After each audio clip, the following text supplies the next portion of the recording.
Hi guys, and welcome back to the channel. Today we're featuring an absolute beast of a watch. This is a U-Boat Classico. Now this one actually is a 45 tungsten in green. Now it is actually available in a few different colours, but the green is actually a exclusive for first class watches, which I think is very cool. U-Boat as a brand, let's face it, they aim for sensationalism. They're one of these brands which really do stand out. It's a definite Marmite watch. You see them on the wrists of the likes of Arnold Schwarzenegger and Arnold Schwarzenegger. Now, what I like is their actual brand ambassador.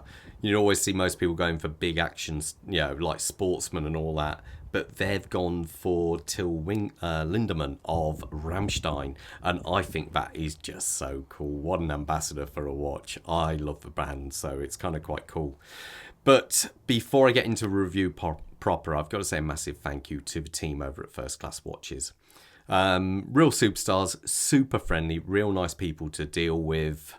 They've got so many watches in stock, and I actually do mean in stock on the premises. There's so much there.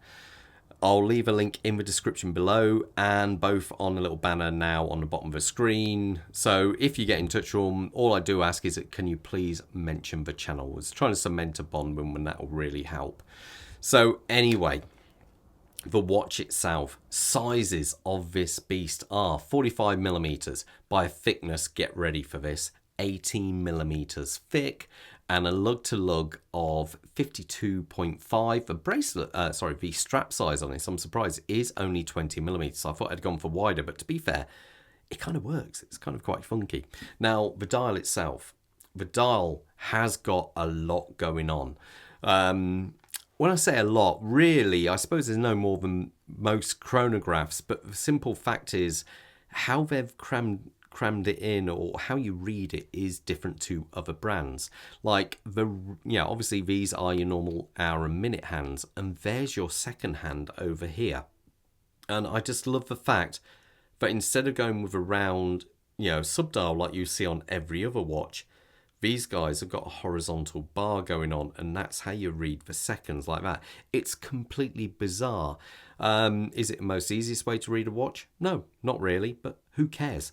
U-Boat aren't interested in that. They want you to look at this and go, what the heck is that? And no doubt it definitely works.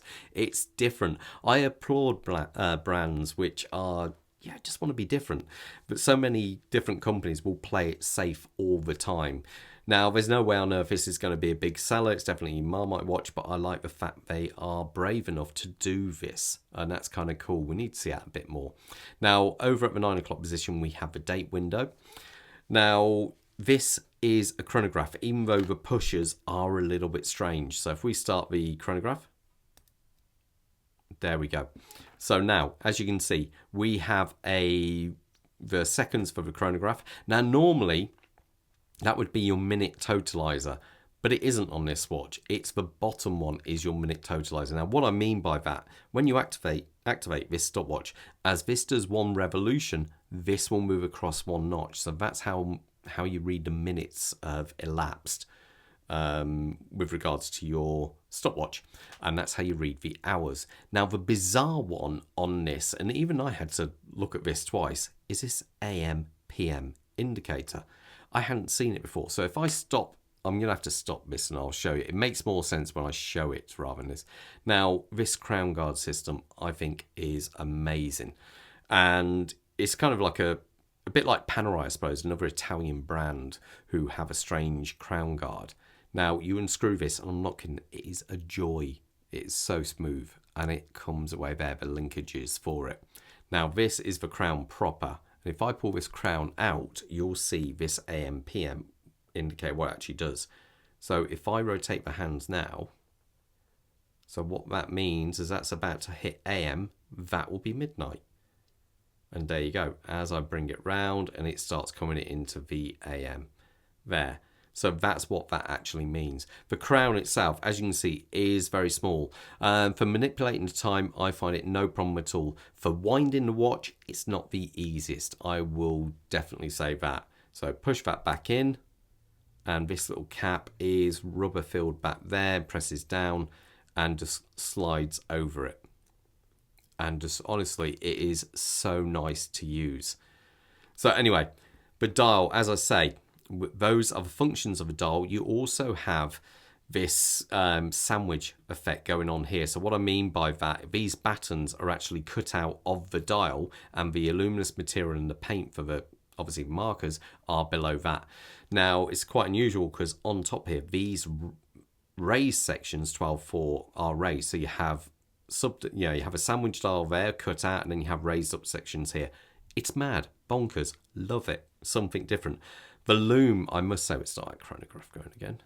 The loom itself is impressive because there's simply so much of it. So it really does glow. It is really quite cool.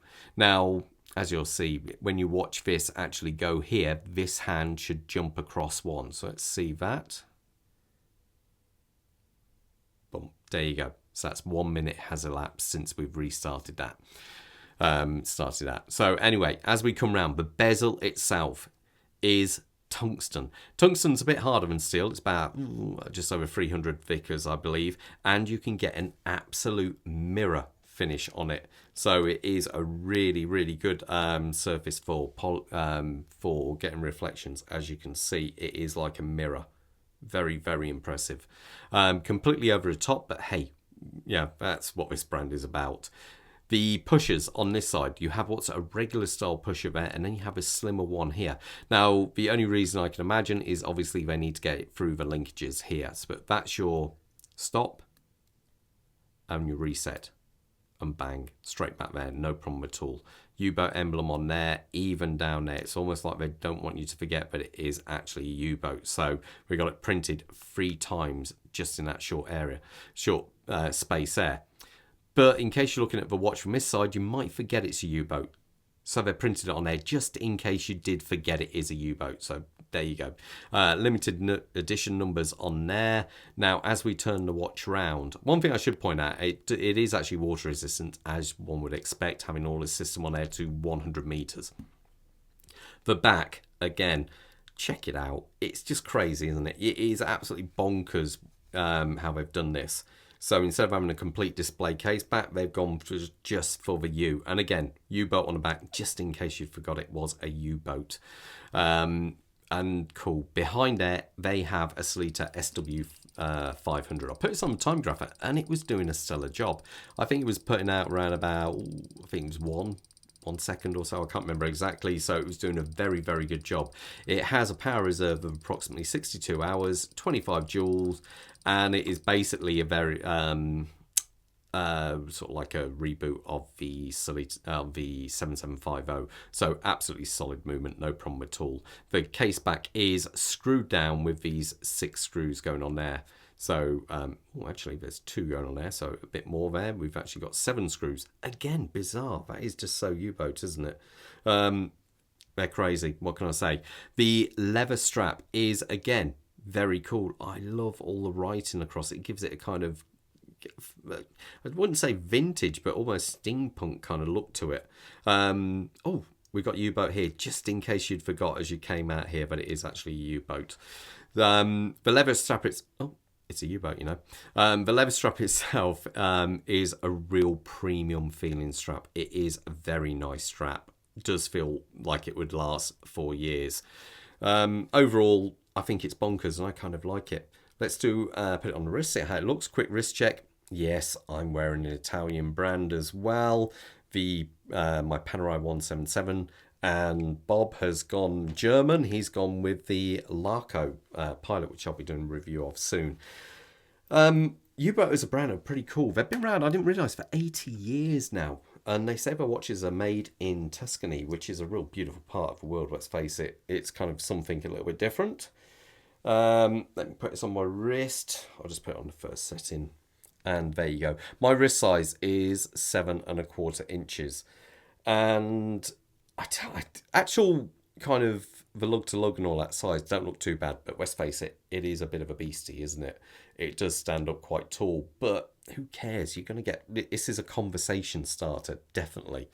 Anyway, guys, I'm going to leave you to it with that. And most importantly, stay safe out there. Bye.